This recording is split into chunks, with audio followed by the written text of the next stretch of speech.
Hi, I'm Mia. Like and subscribe to the channel, shall we? After accepting the call, Daniel was led by Sir Cedric through the majestic temple into a grand audience chamber. The white marble floor gleamed under the torchlight, and large tapestries adorned the walls, depicting scenes of past battles and glorious victories. At the end of the hall, seated on thrones of gold and ivory, were King Aldrich and Queen Seraphina, alongside Princess Elyana. Daniel felt a mix of nervousness and curiosity as he was introduced to the royalty. King Aldrich was an imposing man with a well-groomed grey beard and eyes that reflected the wisdom of a seasoned leader. Beside him, Queen Seraphina exuded an aura of serenity, her dark hair contrasting with her bright eyes. "Welcome to the kingdom of Eldoria, young hero," said the king, his voice deep but warm. "Princess Elyana has told us about your arrival. We thank you for accepting the call." Daniel gave an awkward bow, still adjusting to the unfamiliar formality of the world he had found himself in. "It's an honor, Your Majesty, but I'm still trying to make sense of all this," he replied, attempting to conceal his nervousness. King Aldrich nodded, understanding, and began to explain. "Eldoria is a kingdom of peace, but in recent years, we have been threatened by a malevolent force. The demon army, led by the dreaded Demon King, has re-emerged on the Isle of Mortalis, an ancient and dark place far to the north of our world. From there, they have begun expanding their territory, conquering lands and subjugating nations." Queen Seraphina continued the explanation, her voice gentle yet firm.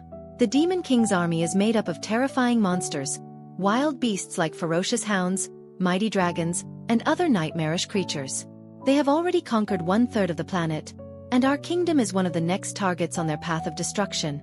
Daniel listened intently, trying to process the magnitude of the danger they faced.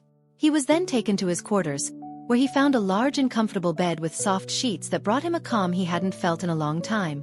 Exhausted, he fell asleep quickly, the worries of the day fading as he drifted into slumber. The next morning, Daniel was awakened by Sir Cedric, who took him on a tour of the kingdom. The captain showed him the bustling streets, lively markets, and the people who, despite the looming threat, still managed to smile and go about their lives. Daniel realized that, in many ways, this world wasn't so different from his own. As they walked down a narrow street, Daniel accidentally bumped into a young woman. She had dark hair and piercing eyes, her expression showing irritation. "Watch where you're going, idiot," she snapped, her tone sharp. Startled by her reaction, Daniel raised his hands apologetically. "Sorry, I didn't see you," he said, trying to defuse the situation. But the young woman didn't seem inclined to let it go. "Sorry? That's all you have to say?" She glared at him with disdain, but Daniel simply lowered his head. "Yes, I'm truly sorry." The young woman rolled her eyes and quickly walked away without another word. Daniel stood there for a moment, feeling a bit dejected, but soon resumed his path with Sir Cedric. What he didn't notice, however, was that as he walked away, the young woman glanced back, a faint blush coloring her cheeks.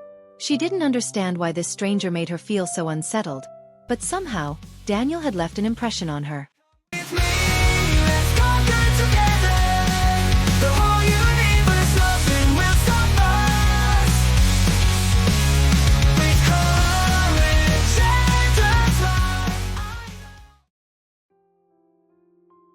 The sun was radiant that day, bathing the interior of Eldoria's castle in a golden and welcoming light.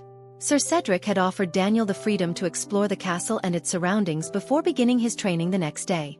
Grateful for the opportunity, Daniel decided to start his exploration in the castle's vast and imposing corridors. His first stop was the castle's garden, a charming space filled with vibrant flowers, crystal-clear fountains, and paved paths that meandered through the lush greenery. The garden was a tranquil refuge amidst the chaos unfolding beyond the castle walls. As he wandered, Daniel noticed a young woman sitting under the shade of a large tree, absorbed in a book. She had golden hair tied in a simple bun and wore a light, flowing dress that seemed to blend seamlessly with the serenity of the garden. Her eyes, framed by round glasses, were fixed on the pages with a look of deep focus and peace. Curious, Daniel approached quietly, careful not to disrupt the tranquil atmosphere surrounding her. However, the crunch of his footsteps on the gravel made her lift her head, startled and momentarily disoriented. "Oh," she exclaimed, placing a hand over her chest in surprise. "You startled me." "Sorry, I didn't mean to disturb you," Daniel said, trying to appear as friendly as possible. I was just exploring the castle and happened upon this beautiful place. May I sit here? She seemed to relax a little, though there was still a hint of unease in her demeanor.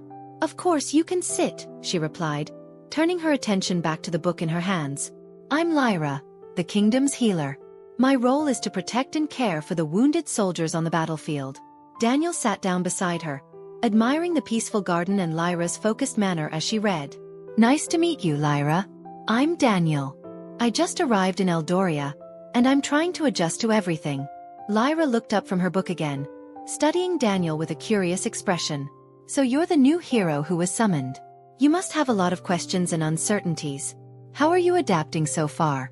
Well, I'm still trying to wrap my head around everything, Daniel admitted. Life here is so different from what I was used to.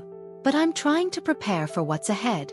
Lyra smiled kindly, her gaze softening. That's understandable. We all go through a period of adjustment. If you ever need help or a guide, I'll be here to assist. The atmosphere between them felt lighter as they talked. Daniel felt a sense of relief in finding someone so friendly and understanding amid the chaos of his new life. Time flew by as they shared stories about their lives and experiences. Daniel realized he had found a new friend in Lyra. With a newfound sense of comfort and perspective on his mission, he stood up to continue his exploration, promising to return and talk with Lyra again in the future.